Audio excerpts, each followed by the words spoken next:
Hi guys, ഗലിബ്രോ എന്ന YouTube ചാനലിലേക്ക് എല്ലാവർക്കും സ്വാഗതം. Bigg Boss Malayalam season 7 8th week eviction ആണ് ഇന്ന് നടക്കാൻ പോകുന്നത്. നമ്മൾ ഇന്നലെ ഓൾറെഡി പറഞ്ഞു കഴിഞ്ഞു 8th വീക്കിൽ ആരൊക്കെയാണ് പോകുന്നത് എന്നൊക്കെ.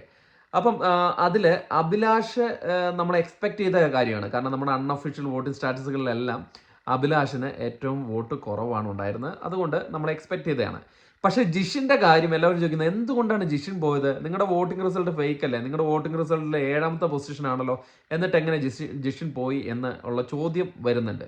അപ്പോൾ അതിനൊരു ക്ലാരിഫിക്കേഷൻ എനിക്ക് തരണമെന്നുണ്ട്. ആദ്യം ഒന്ന് മനസ്സിലാക്കാൻ നമ്മൾ വിടുന്നത് അൺഒഫീഷ്യൽ വോട്ടിംഗ് സ്റ്റാറ്റസ് ആണ്. അതായത് അൺഒഫീഷ്യൽ എന്ന് പറയുന്നത് ഈ ബിഗ് ബോസ് കാണുന്ന, യൂട്യൂബിൽ കാണുന്നവരും പുറത്ത് വിദേശത്തുള്ളവരെല്ലാവരും കൂടെ നടത്തുന്ന ഒരു പോളാണ്. ആ പോളിൽ അതനുസരിച്ചിട്ടാണ് നമ്മൾ വോട്ടിംഗ് ഇത് കൊടുക്കുന്നതും പൊസിഷൻസ് കൊടുക്കുന്നതൊക്കെ. അപ്പം അതിൽ ആ പുറത്ത് ഉള്ള പ്രേക്ഷകരൊക്കെ ഹോട്ട്സ്റ്റാർ കയറി വോട്ട് ചെയ്യാൻ സാധിക്കില്ല. അപ്പോൾ ഏകദേശം ഒരു ഐഡിയ ആണ് ഈ വോട്ടിംഗ് സ്റ്റാറ്റസിൽ കൂടെ നമുക്ക് ലഭിക്കുന്നത്. പക്ഷെ അതിൽ ഓൾമോസ്റ്റ് നമുക്ക് ലാസ്റ്റ് നിൽക്കുന്ന എല്ലാവരും ഇത്തവണയും പോയിട്ടുണ്ട്. ആകെ ഒരു തവണ മാത്രമേ മാറിയിട്ടുള്ളൂ. ഇതിലും നമ്മുടെ ലാസ്റ്റ് നിന്നിരുന്നത് അഭിലാഷാണ്. അതുകൊണ്ട് അഭിലാഷ് പുറത്തു പോയി. ഈ സെക്കൻഡ് എവിക്ഷൻ വരുമ്പോഴാണ് ചില പ്രശ്നങ്ങൾ ഉണ്ടാവുന്നത്. അതിൽ ജിഷിൻ പോകാനുള്ള മെയിൻ കാരണം എന്ന് പറയുന്നത് ചിലവർ, അതായത് അനുമോൾ ഒന്നാമത് നമ്മുടെ എവിക്ഷൻ ലിസ്റ്റിൽ വന്നിട്ടില്ലായിരുന്നു. അതുകൊണ്ട് തന്നെ അനുമോളുടെ വോട്ട് കുറേ സാബുമാന് പോയിട്ടുണ്ട്. അവർ വേറെ മത്സരാർത്ഥികൾക്ക് കൊടുക്കാൻ താല്പര്യപ്പെടുന്നില്ല. അപ്പം അങ്ങനെ സാബുമാന് പോയി, അതോടൊപ്പം ബിന്നിക്ക് പോയി. അപ്പോൾ അങ്ങനെ ഒരു സംഭവം വന്നപ്പോഴാണ് ജിഷിന് വോട്ട് കുറയുന്നതും ജിഷിൻ പുറത്തു പോകുന്നതെന്നാണ് ഞാൻ വിശ്വസിക്കുന്നത്. എന്നിരുന്നാൽ കൂടെ ജിഷിൻ അവിടെ നിൽക്കണം. ജിഷിൻ്റെ എവിക്ഷൻ ഒരു അൺഫെയർ എവിക്ഷൻ ആയിട്ടാണ് എനിക്ക് തോന്നുന്നത്. പ്രേക്ഷകരായ നിങ്ങൾക്കും അങ്ങനത്തെ ഒരു അഭിപ്രായം തന്നെയായിരിക്കും. കാരണം കമൻറ്റുകളിലെല്ലാം എനിക്ക് അങ്ങനെയാണ് തോന്നുന്നത്. കാരണം സാബുമാനെ പോലെ ഒരു മത്സരാർത്ഥി അവിടെ നിന്നിട്ട് ജിഷിനെ പുറത്താക്കുക എന്ന് പറയുന്നത് അത് അൺഫെയർ തന്നെയാണ്.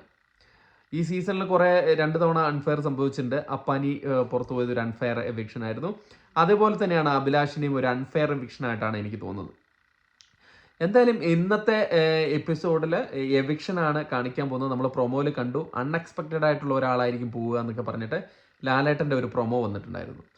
അപ്പം ജിഷിൻ പോകാനുള്ള മെയിൻ കാരണം ഇതുകൊണ്ട് തന്നെയായിരിക്കും. കാരണം സാബുമോൻ ഒന്നും ചെയ്തില്ലെങ്കിലും സാബുമോൻ നല്ലൊരു വ്യക്തിത്വത്തിന് ഉടമയാണ് എന്ന് കരുതി സാബുമോന് കുറേ അനുമോളിനെ സപ്പോർട്ട് ചെയ്യുന്നവർ കൊടുത്തിട്ടുണ്ട്. അപ്പോൾ ആ കാരണമൊക്കെ കൊണ്ടിട്ടാണ് ജിഷിന് വോട്ട് കുറഞ്ഞത്. ഞാൻ ഒരിക്കലും പ്രതീക്ഷിച്ചിരുന്നില്ല ജിഷിൻ പുറത്തു പോകുന്നു. ജിഷിൻ ഡേഞ്ചറിലായിരുന്നു, പക്ഷേ ജിഷിൻ പോകുമെന്ന് പ്രതീക്ഷിച്ചിരുന്നില്ല. എന്തായാലും നമുക്കിനി അടുത്ത എവിക്ഷൻ നോക്കാം. അടുത്ത എവിക്ഷൻ കുറച്ചും കൂടെ ടൈറ്റ് എവിക്ഷൻ ആയിരിക്കും. കാരണം നോമിനേഷനിൽ വരികയുന്നത് വളരെ ഫേമസ് ആയിട്ടുള്ള, വളരെ പ്രേക്ഷക പ്രീതിയുള്ള മത്സരാർത്ഥികളായിരിക്കും ഇത്തവണ നോമിനേഷനിൽ വരുന്നത്. എന്തായാലും നമുക്ക് നോക്കാം ആരൊക്കെയാണ് തിങ്കളാഴ്ച ഇതിൽ വരും, ആരൊക്കെയാണ് നോമിനേഷനിൽ വരുന്നത്. അപ്പം ആ എവിക്ഷൻ കുറച്ചും കൂടെ ടൈറ്റ് ആയിരിക്കും. അപ്പം നമ്മുടെ പ്രേക്ഷകർ പറയുന്ന രീതിയിലുള്ള, പ്രേക്ഷകരുടെ അഭിപ്രായത്തിനനുസരിച്ച് തന്നെ ആയിരിക്കും അതിൽ എവിക്ഷനും നടക്കുക. ഇതിപ്പോൾ വന്നിരിക്കുന്ന ഇതിൽ മെയിനായിട്ടുള്ള പല ആൾക്കാരും വരാത്തത് കൊണ്ടാണ് ഇത്തവണ ജിഷിൻ പുറത്തു പോകേണ്ടി വന്നിരുന്നത്. കാരണം കുറേ വോട്ട് സാബുമാനിലേക്ക് പോയി എന്നുള്ളത് കൊണ്ടാണ്. അപ്പം ഇതിനൊരു ക്ലാരിഫിക്കേഷൻ തരണം. അപ്പം ഇന്ന് പോകുന്ന 2 മത്സരാർത്ഥികൾ, കുറേ പേർക്ക് അറിയത്തില്ല, ഇന്ന് പോകുന്ന 2 മത്സരാർത്ഥികൾ അഭിലാഷും ജിഷിനുമാണ്. അപ്പം ഇന്നത്തെ എവിക്ഷൻ പ്രക്രിയ എന്ന് പറഞ്ഞ ഒരു വെറൈറ്റി എവിക്ഷൻ പ്രക്രിയയാണ്. നമ്മുടെ സ്പൈക്കുട്ടം വന്നിട്ടാണ് എവിക്ഷൻ നടത്തുന്നത്. അപ്പം ഇതൊന്ന് നിങ്ങളെ അറിയിക്കണം. അതിന് വേണ്ടിയിട്ടാണ് വീഡിയോ ചെയ്തത്.